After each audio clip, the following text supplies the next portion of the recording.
All right, let's get this thing started. Thank you all for jumping on today. Again, we're going to be talking a little bit about remote work and how we can use our Office 365 services that everyone's invested in to really kind of promote a real effective work environment that can be done remotely, right?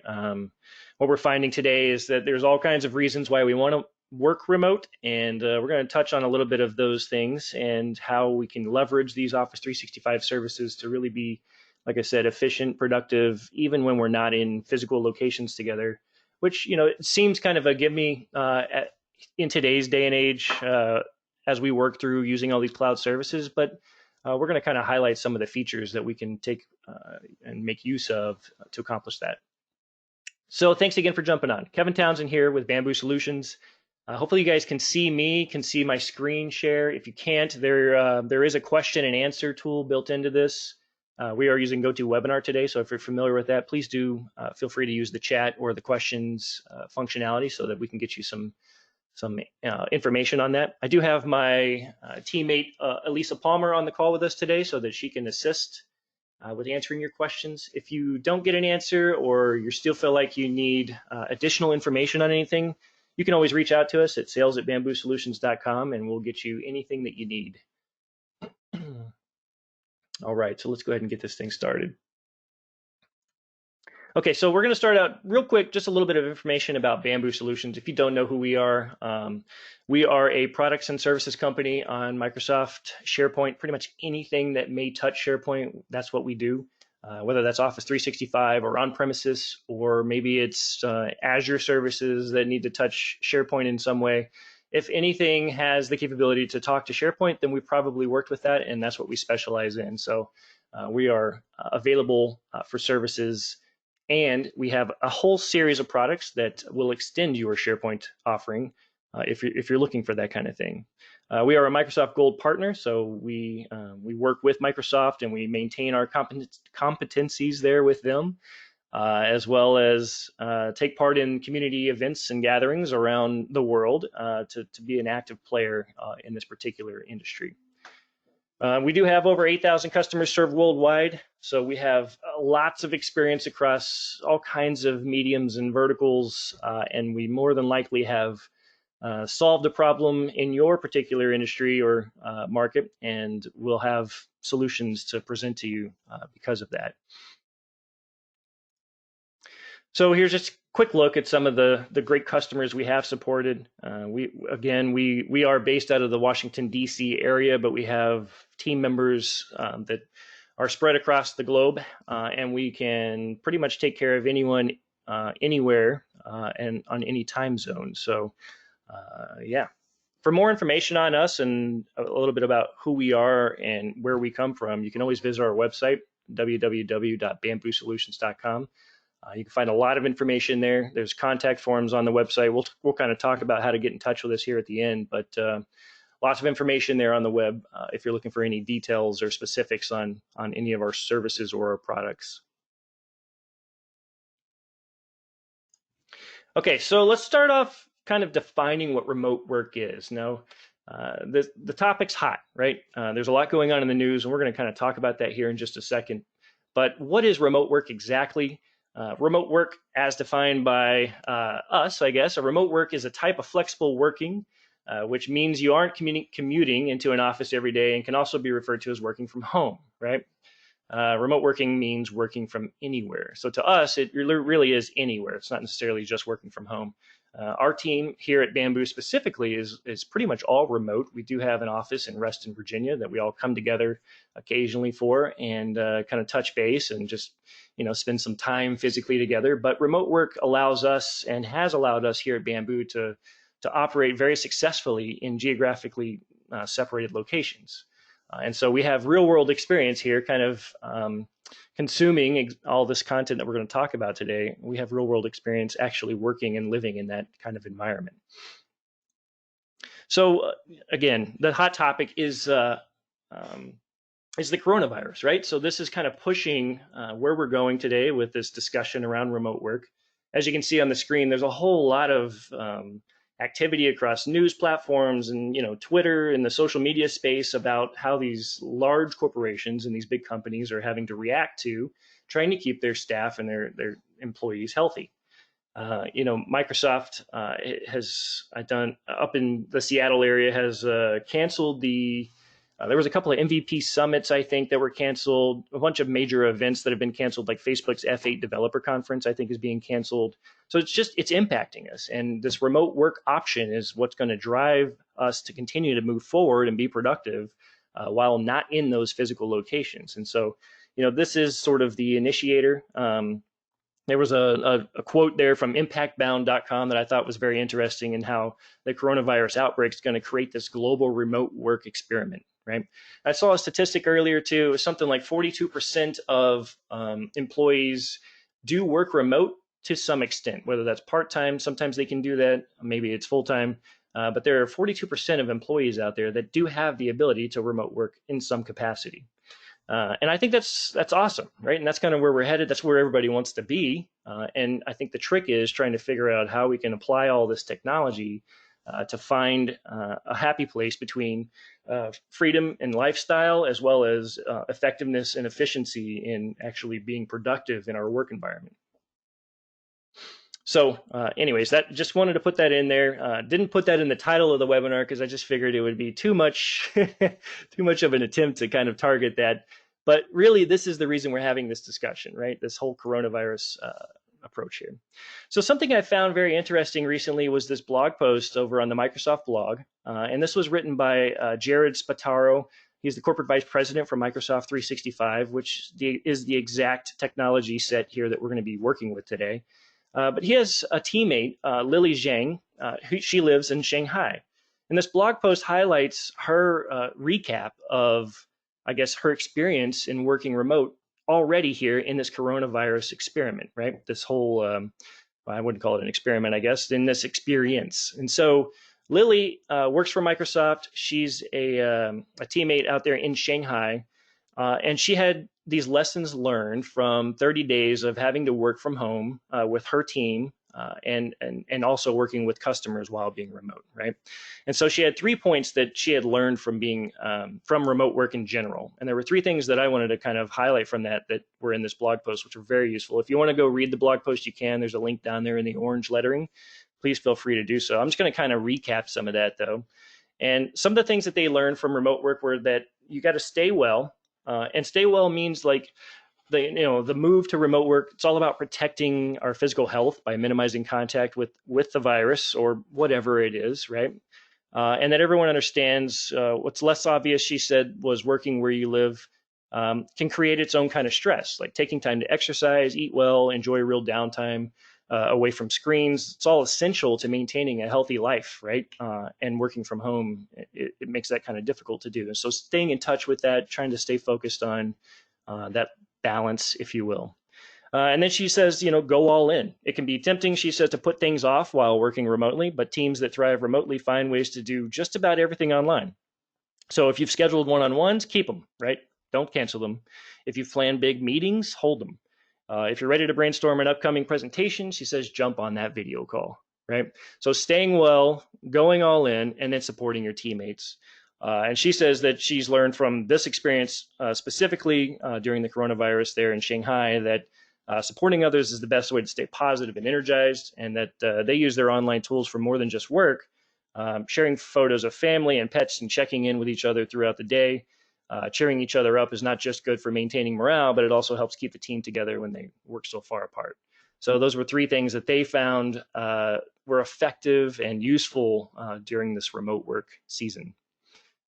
Just 3 other things here that they called out were lessons learned from working with actual customers while being remote. Immediately open lines of communication, she says.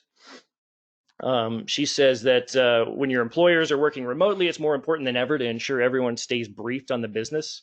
So one of the customers, one of their large Asia-based insurance companies, she says, started broadcasting video messages to their staff to make sure everyone had access to the latest info. Obviously, video being sort of the platform for consumption of content nowadays as the most effective way to do that. Office 365 provides us that avenue to do so, right? Microsoft Stream being the technology behind that.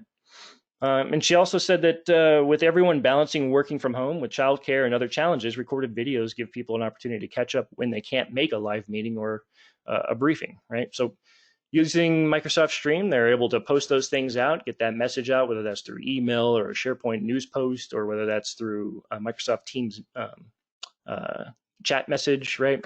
Or an announcement. That video now is available on demand for the whole organization to catch up on that kind of stuff. So that was a lesson learned. Also, she says keeping it moving.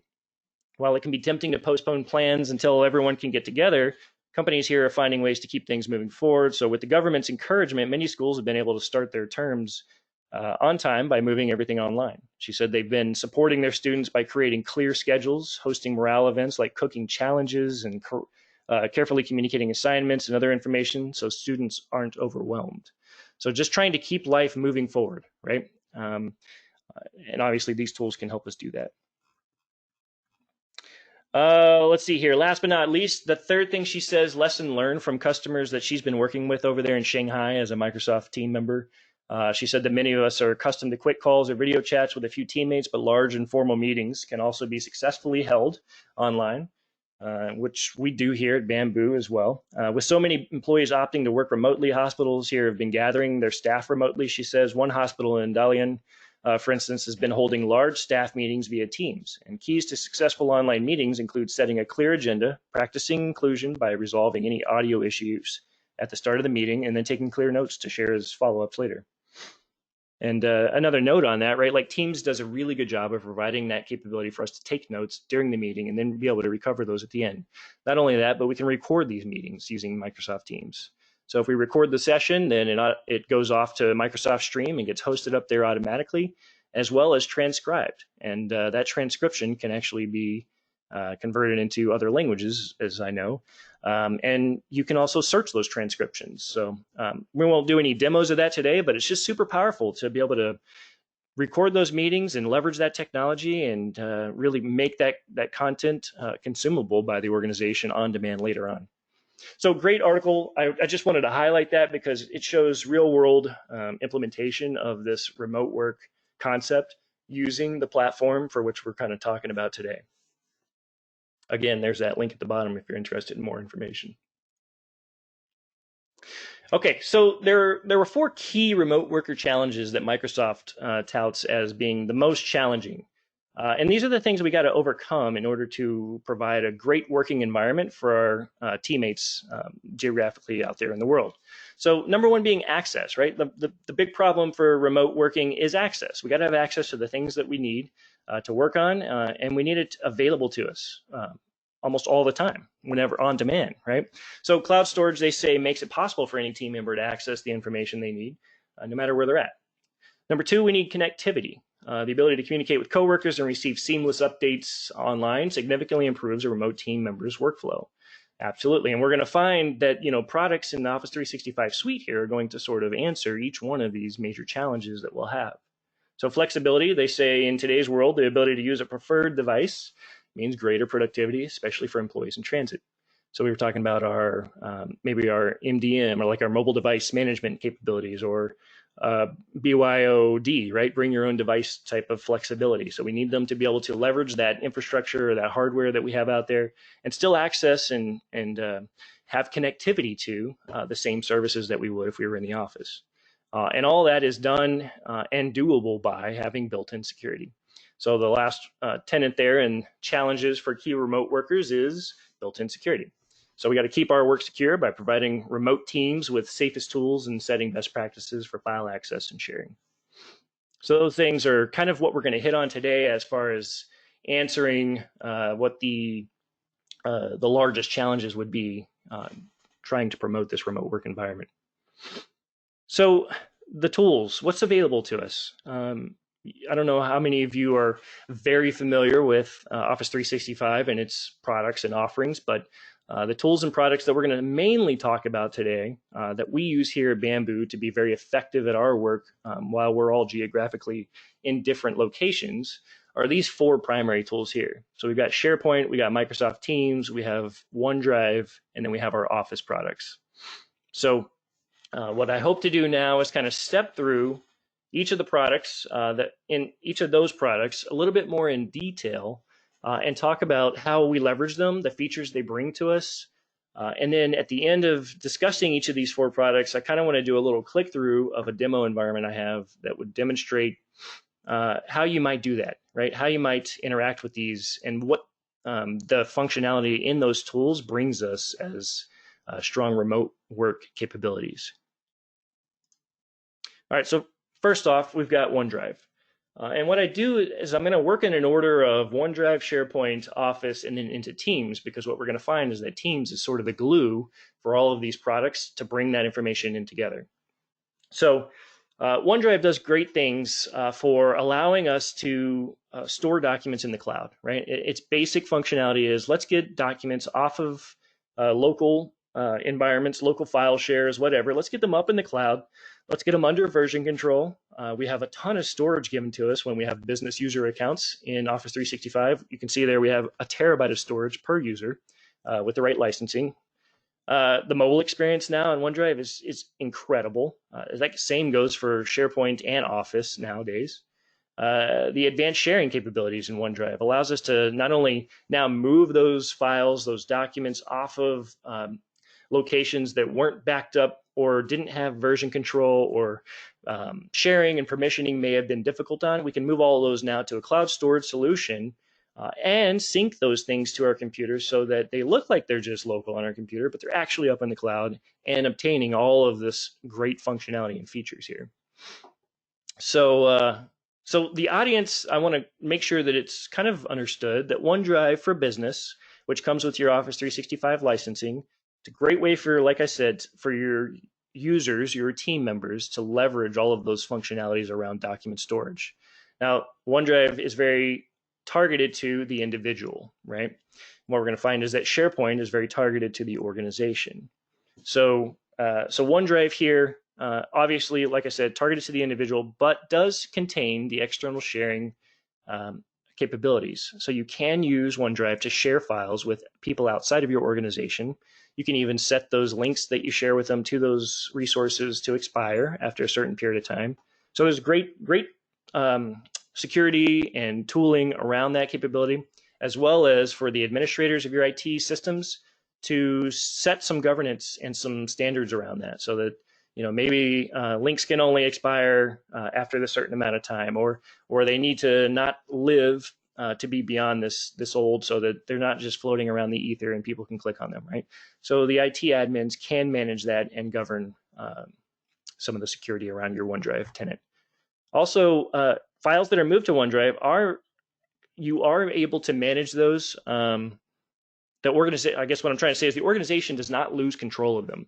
So one of the differences between OneDrive and SharePoint is that what I find telling customers most often is that if documents are for the organization and they're not specific to you, or maybe a document you've been drafting in your OneDrive has finally reached a point to where it's a more formal document at this point and should be owned by the organization, then it's time to move into SharePoint. And SharePoint's sort of that repository for things that are cross-team, cross-organization. That's where we want those documents to live, so that everyone has access to them, can see them, can start to work on them, draft them, workflow them, do all kinds of interaction with them, right? Things in OneDrive are going to be one-off shared, whereas in SharePoint, they're going to be sort of by default team shared, etc. So let's move on to SharePoint real quick, and then we'll kind of demonstrate this here in a minute through a live demo. So SharePoint being sort of the group, team, organization-wide sharing platform. This is where we're going to share things like news and apps. And you guys probably are familiar with Microsoft SharePoint since you're on this webinar already. But here at Bamboo, we leverage SharePoint to store things that are team-wide. And so we use that to store things like our marketing team documents, or our sales team templates, and our invoice templates, and our documents for that, right? So we have document libraries there that we use to control our document management. So we've got versioning and permissioning and templating and all that great stuff. We got metadata assigned to a lot of our documents there. And this can all be surfaced then here in a moment through Microsoft Teams, that allows us to navigate all these resources from one central location. So SharePoint, obviously, sort of our focal point here at Bamboo Solutions. It does amazing things, especially in the new modern SharePoint world. We've got great ways to navigate all the content on there. We've got calendars galore, right? Everyone loves calendars. And so we've got all kinds of great features then to put into SharePoint and use that as sort of the central repository of information. So as a remote worker, I've got a web-based place to go to, a central place to go to, that not only gives me access to what's happening in the company as news posts are made, but also to view calendars, cross-team calendars, things like that, to work with document libraries so that I can actually click on documents, open them up, co-author in them, do some amazing things with my team, and then also submit back to the libraries to have that version control, that version history, so that we can revert back to, restore from previous versions, etc. SharePoint, like I just described in OneDrive, SharePoint also has its own sharing capability. And it does have its own governance policies and capabilities for IT admins to be able to control sort of the sharing capabilities there from within SharePoint as well. There's a little thumbnail there in the center of the screen that kind of highlights what one of those share menus looks like. You get to go through and pick, what is the audience, excuse me, what's the audience for which we want to share this document, whether that's people within our company, whether it could be external people, specific people in the organization.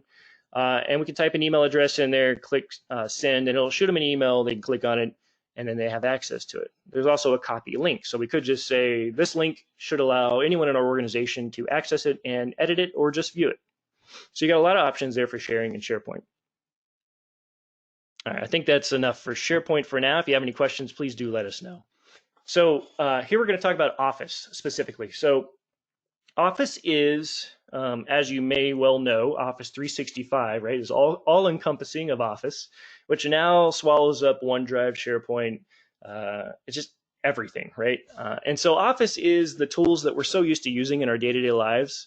And this allows our workers to not only be productive in the office, but remotely as well, right? So maybe they do have a computer at home that doesn't have Office installed on it.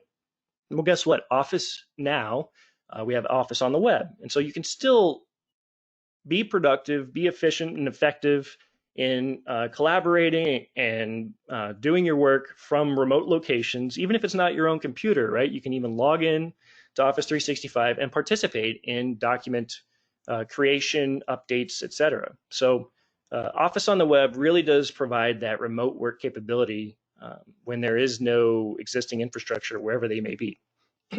So there is that web and desktop client like I touched on. Co-authoring is amazing nowadays. I don't know if you guys have messed with that much, but I hope to demonstrate that here in a second. So co-authoring only works right now in Word, PowerPoint, and Excel.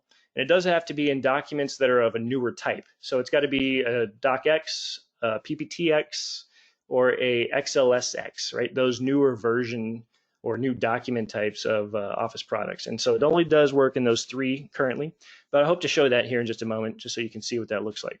So commenting is kind of a new feature. People haven't really adopted that yet from what we're seeing, but commenting within a document, like inside of a document in Office for Web, allows us to do some pretty amazing real-time discussions around document creation and update, et cetera, et cetera. So we're going to look at that too here in a minute. Templating, versioning, security, and access, all that stuff, right? We just talked about that across OneDrive, SharePoint, and now Office. You get all those features and functionality that we just have to have because we want to be able to trust the system for which we're hitting and logging into and working in to do the things we need and to be able to track what remote users are doing.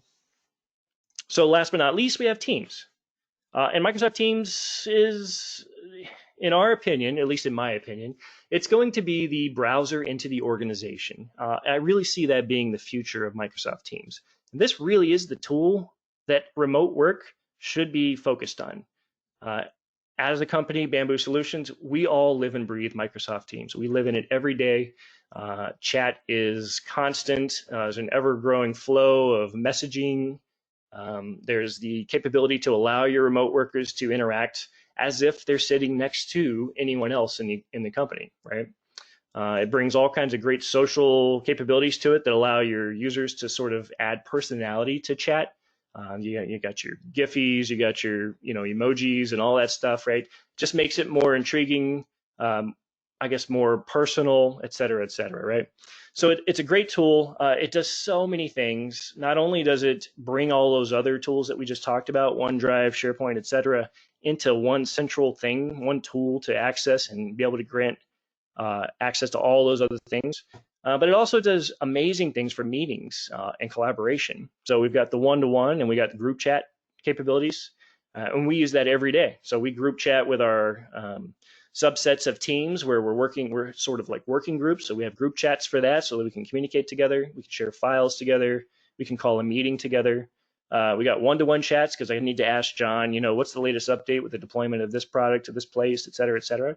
And then desktop sharing, last but not least, right? So as a technology company, we're always working together to solve problems. And so desktop sharing is just the most critical piece, I think, is being able to see a teammate's desktop, help them work through a problem, et cetera, et cetera. Now we're using desktop sharing, right, for all of our sales efforts, for all of our presentations in general. We're able to leverage that so that I can use one tool for everything. Content and documents, right? We're bringing in OneDrive and SharePoint stuff right into Teams so that it's all in a consolidated place. And then we have the Anywhere Access. And Anywhere Access is like, so the iOS app I use every day. So when one of us as a team member walks out the door and we have to go to the store, we have to go pick up the kids, or we have to, do the things that life brings upon us, the iOS app is amazing. My phone beeps and dings and rings and all those things, right, to let me know that calls are coming into my business line. I can answer them right there on the phone. I'm on multiple occasions, I have been on a call in the car that came through Teams. I walk in the house and I can instantly get on that call on my computer without any interruption. I can also use my phone as a mobile sharing device. So maybe I'm on a call on my computer, right? There's amazing things to do there that allow you to leverage all the devices you have to consolidate your focus, right, in your day-to-day. So I won't go any further on that, but Teams is the glue that binds. Let's just say that. Okay, so what I want to do real quick is jump over to a demonstration. So I'm just going to pull this up real quick. I am going to see if I've got any questions here. I don't see any questions currently.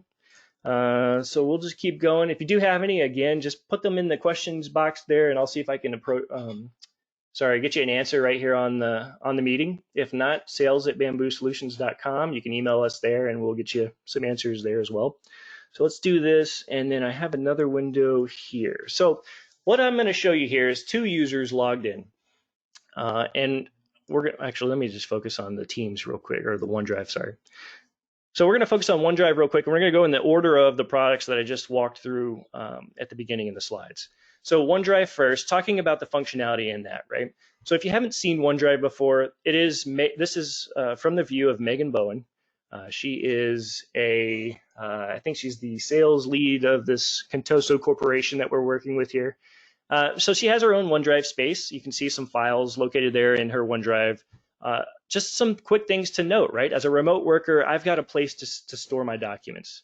And not only that, but if I sync my OneDrive down to my computer, then I have access to those files as if they're natively on my computer, even though they're not. So I'm just going to show a screen here real quick. So here's a look at my OneDrive at Bamboo Solutions. I hope that's not too small for you all, but my OneDrive at Bamboo Solutions is there. I also have my OneDrive. That's my OneDrive for Business for Bamboo Solutions. So my company account gave me a terabyte of space. So I have that synced down here to my computer, and I've got all my folders in there, and I've got some files in there, et cetera, et cetera. I'll show you what it looks like when we sync a SharePoint library in here in just a moment. So just note that these can be all brought down to my computer as a remote worker, and I can work on them. It's going to show me all the files that are in my OneDrive account, and I can open them as if they're right here on my computer. As a remote worker, it's going to tell me, though, with a little cloud icon or a check mark, whether or not that document actually exists on my computer, meaning that I've actually opened that before, it pulled it down to my computer, I can work on it, and then as soon as I save, it pushes those changes right up as long as I'm online. So it updates my OneDrive instantly. So something to note here in the UI, though, is that you've got the sharing option here. So I can quickly identify which files have actually been shared out. And I may have forgotten who I shared some of these with. So a quick way to do that, to review who these files have been shared with and who has access to what, is to come here and click the vertical ellipsis there. and click on Manage Access. So when I do that, I can quickly get a look at all the people that I've shared this document with. I can clean them up. Maybe I don't want to share it with Miriam anymore or something like that. And then we can move on from that. All right, so there we go. So not only that, OneDrive over here, I've got different navigation items. I'm not going to go through all of this, but quick ways to find things that you're working with. And if you're looking for documents that have been shared directly with me, with yourself, then you can click this shared navigation item and look at those as well. So OneDrive provides a great quick way to see the various documents that you've been working with out there across the organization. Now, one of the things we're not going to touch on today is Delve, Microsoft Delve, which is another product in the Office 365 suite. And that product does a really good job of surfacing documents that are being worked upon around you and your organization. So maybe at some point you were part of a team or part of a document generation process. Delve has got a whole bunch of AI built in to say you might be interested in opening this next, right? So it does a good job for that. I use it commonly for searching documents across the organization as well. So anyways, there's some OneDrive things there. So one of the things we didn't demonstrate yet real quick is that share capability. So as a remote worker, you brought a document, you synced your OneDrive down to your computer. You might want to be able to share a document. So we looked at how we can manage access to a shared document, one that's already been shared out before, but maybe I want to share something that hasn't been shared previously. So I'll just click this ellipsis and I'll come down here to share. And this is that little window I showed on that SharePoint page earlier. It's very similar to that. So this is how I can determine who to share this with. So I have the option automatically selected to anyone with the link can edit this document. And I would put an email address in there, and then I would either copy that link or send an email out to them. But there are many options here with who I want to share these with. So people in Contoso with the link, or maybe people with existing access, and I'm just trying to send them a reminder link or something like that. Or maybe I want to pick specific people. Then I have the option to allow editing of that, block downloading of it, etc. So if I hit apply, then I just come here. You notice the option changed here in this box, put an email address in, maybe give them a message and send it on. So it's a quick, easy way. You'll find that it's very much in line, I think, with what we all might be used to on Dropbox or Box or those other competing document storage solutions. So very strong presence there, and it's improving all the time. So really excited about that.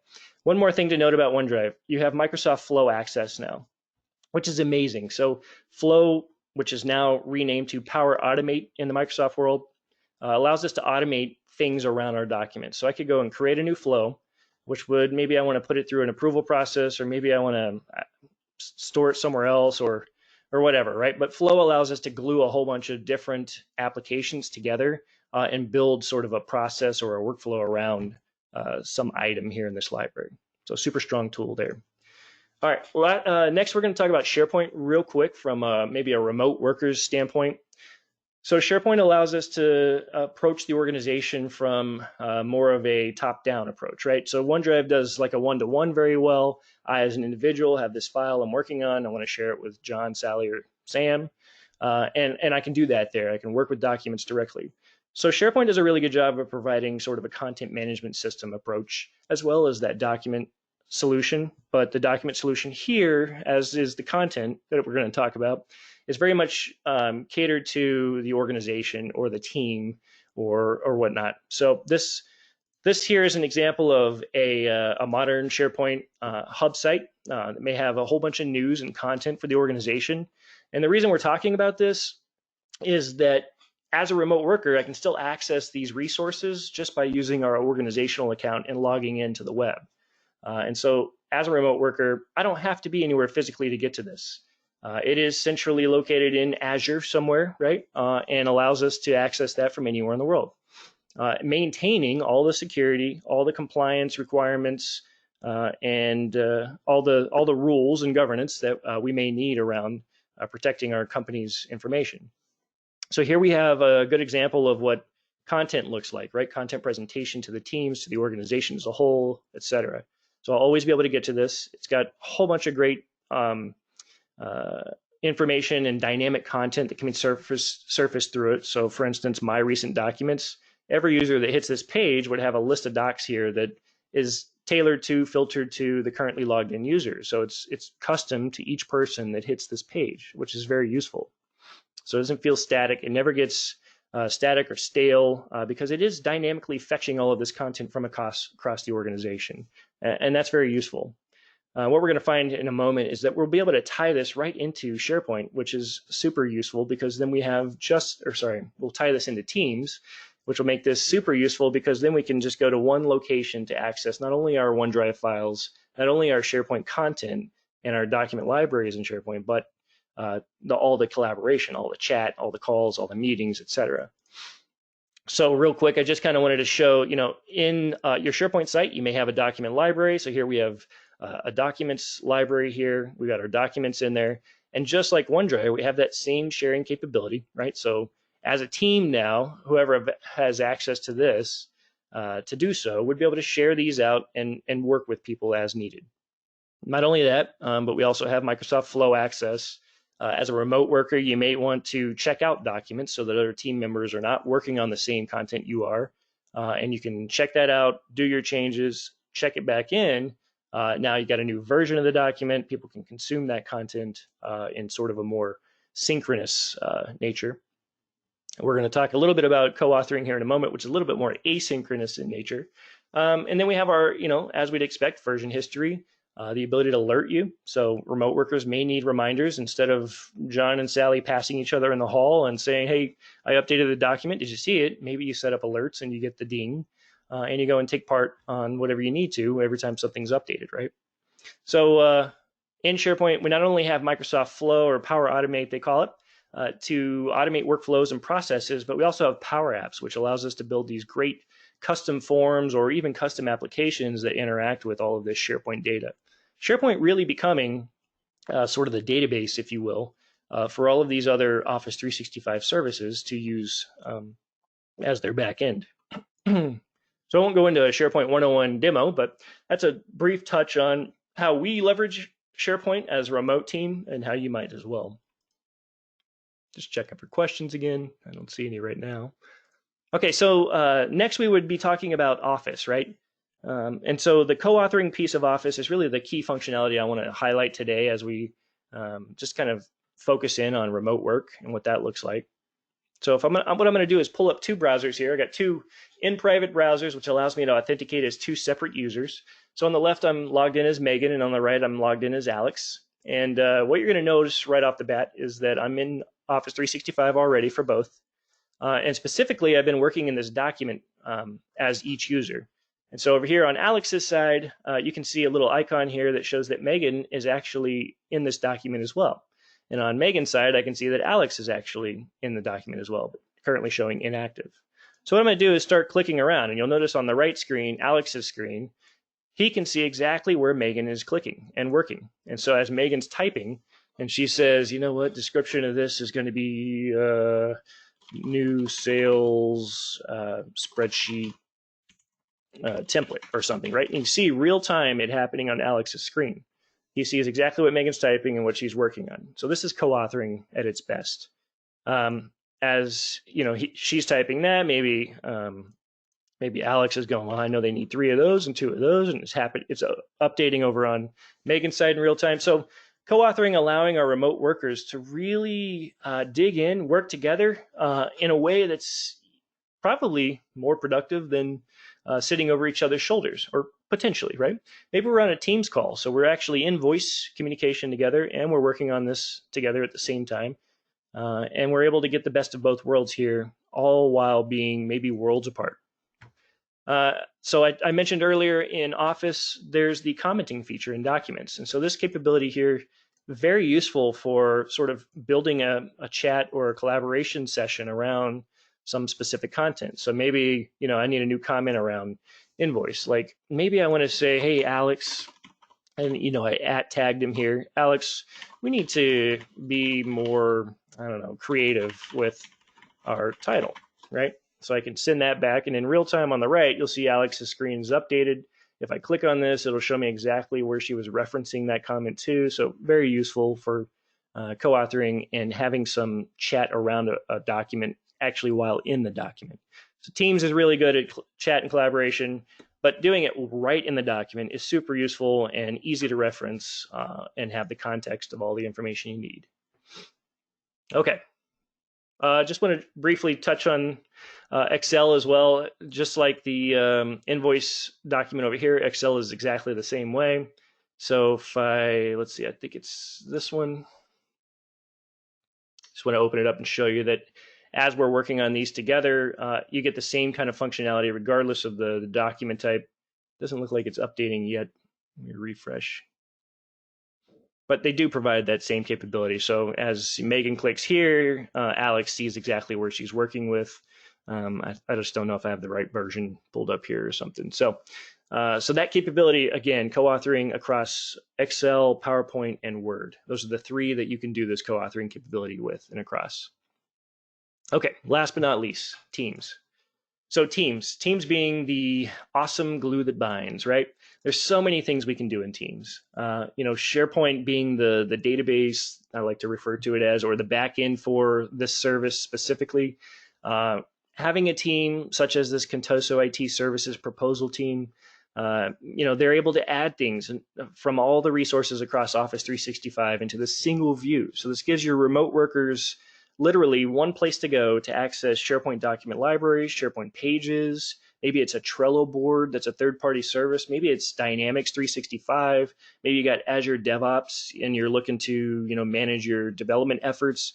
You can bring all of that right here into these tabs into your channels, right? So now your remote worker doesn't have to go to Azure DevOps in a browser, doesn't have to go to Trello, doesn't have to go there. They just come here and they click between the tabs to get through all the content, and they know exactly how it's organized, right? So here in this IT Services Proposal team in the General tab, I've got access to our proposal plan, which is just a Microsoft Planner that isn't apparently loading. So there we go. So, I got my planner right here. So in the general team, we're all taking action on the things we need to get done. I can use Planner, as you probably are already aware of how to use, but it's all right here within the context of the team and the channel that I want to operate in. And so that's really the power of Microsoft Teams, is bringing that all together, bringing together those resources that we've already covered up here. So not only that, but in Teams, I can see all the activity. So if I'm tagged anywhere or I'm a part of a team and it gets, some new updates, all the activity across all of the things that I'm involved in happen right here. So this is kind of like, John walking by, tapping you on the shoulder and saying, hey, let's talk about this real quick, right? This is where you get those taps on the shoulder as a remote worker. Chat one-to-one, group chats, etc., all happen here. Very easy to do. As if you get into a group chat, you've got all kinds of capabilities around messaging and things like that. But you also have the ability to call that particular person and to start communicating with them. So I could do a video call right away. Best practice in our organization, at least for me specifically, is to always enable my camera. It just builds a more personal connection when you can see me and I can see you. You can see the social cues on people's faces. You can kind of infer, the like or dislike about some particular topic based on, how they're looking or feeling. And there's just so much more of a connection when you can visually see someone. So, that's definitely a best practice I would impose is to promote your organization to do that, especially if you're remote. And not only the video calls, but you have the regular calls. And once we get into a call with someone, we have the ability to screen share with them. And really, you can actually screen share or share just specific apps. So maybe another security best practice is to share just the content that you want to share with that person. Maybe you're working in a sensitive area. Maybe you're in HR and you've got other apps on your desktop open that have sensitive information in them. If you just share that one application, which you'll have the choice when you go to screen share, then you don't have the accidental leakage of data on your screen happening potentially. So that's another best practice maybe to follow there.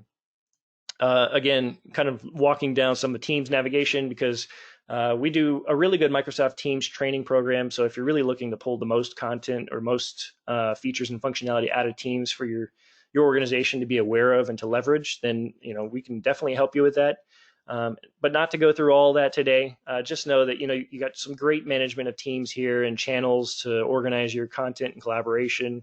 as well as calendaring, right? So we've got, this is Megan's calendar pulled directly into Teams. You can see that most of these are going to be Teams meetings that I can join directly from here. I can do all kinds of tracking. If I want to change dates and things like that, there's an amazing tool in here to actually organize everyone's schedule together and for the system to propose a better time that everyone might be available. So you can see this here. I can see that if I wanted to pick another time, this view really helps me kind of identify when everyone might be available and to do that. The calling feature, if you've got a call plan set up, then this is your one-stop shop. I got my business line here. I've got a phone number within the system that I can receive calls from externally, as well as voicemail transcription, which is really cool. So these are voicemails that were left. It transcribed it, so I can literally just read it without having to listen to the voicemail message. And then I can just take action and do what I need to do on that as well. Now, Files tab here in Teams, very useful. So we looked at OneDrive, we looked at SharePoint. This consolidates all of that. This one tab here in Microsoft Teams. So now I've got OneDrive, all accessible to me right here. These are my files you saw earlier in my OneDrive space. Same thing. I can actually go right to OneDrive if I want to use some extra functionality that might be available to us here. But I've also got my Teams files accessible here.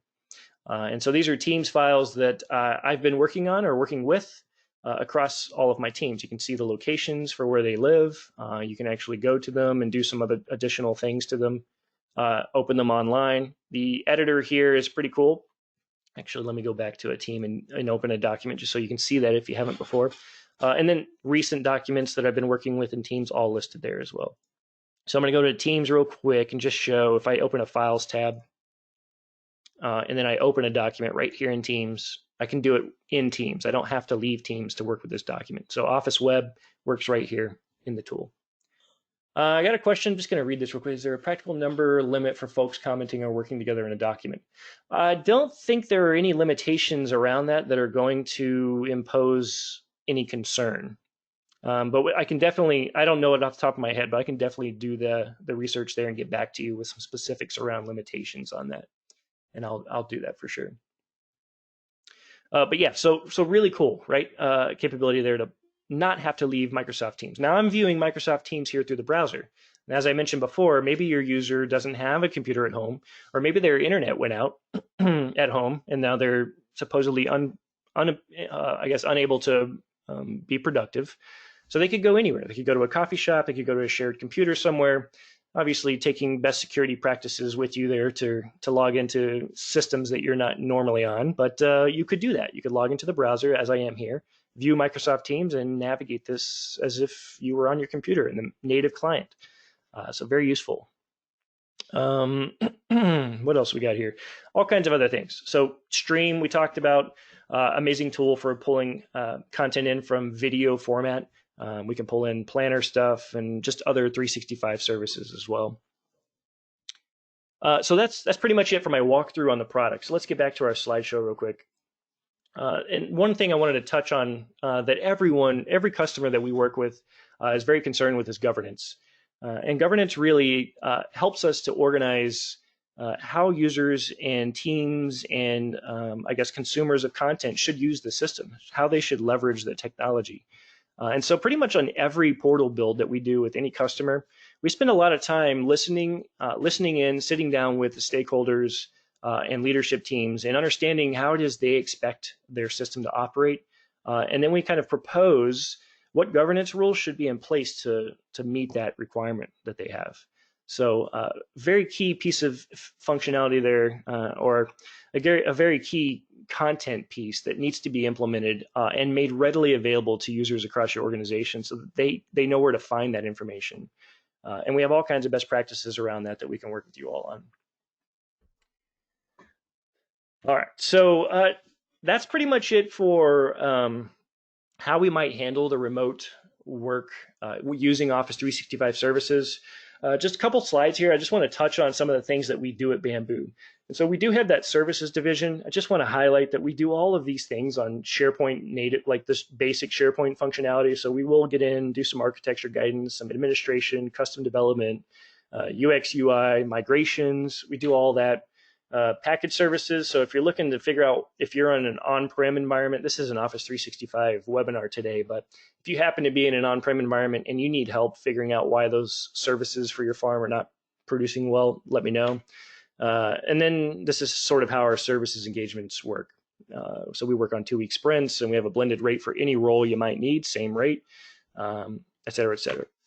So if you want to contact us and you're looking for, maybe you want to try a product out, or you just want to reach out to us because you have a question, 2 avenues to do so there. You've got our contact us form, and you've also got our shop. So if you're looking to try a product or something like that, you can either do that through our hosted environment to try our products, or you can actually go into the shop and download an on-prem trial, or our cloud parts you can also try on your environment if you need. We do go live, so I'm streaming on Twitch, Facebook, and YouTube. So if you'd be interested in just kind of hanging out with me, Kevin, then I'd love to have you. So on Fridays, if you want to come jump on and go through our weekly newsletter, which is an amazing resource for staying up to speed on what's happening in the SharePoint world, please do. I'd love to have you. And that's all I've got today. Just checking the questions one more time. I don't see any other questions currently. I do have an answer that I'm going to paste in here. Okay. That's all. So if you want to contact us, again, hit up our website. There's a nice bright orange contact us button up at the top right corner. Do so. If you're looking for information on documentation on our products, there's a great link there. Our shop link is there. And then, again, sales@bamboosolutions.com if you have any questions at all.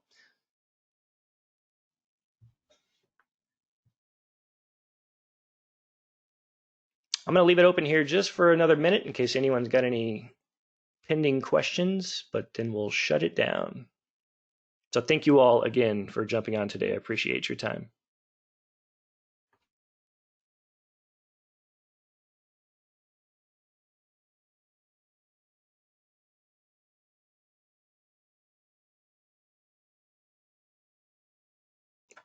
Got a question here. Is the webinar available offline? I will be sending out a follow-up email that will contain a link to this webinar on YouTube.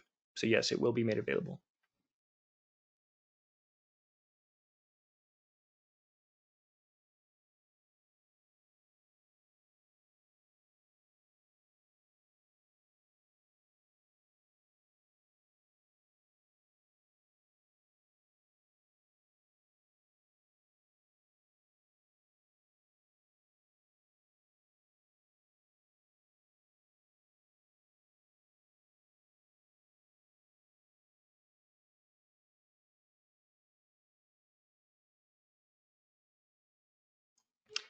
All right, everyone, that's about a minute. So we're going to go ahead and cut this off. Again, if you're still on, I appreciate you jumping on today. Again, it will be made available probably within an hour after the webinar, and look forward to a link to that. So thank you again.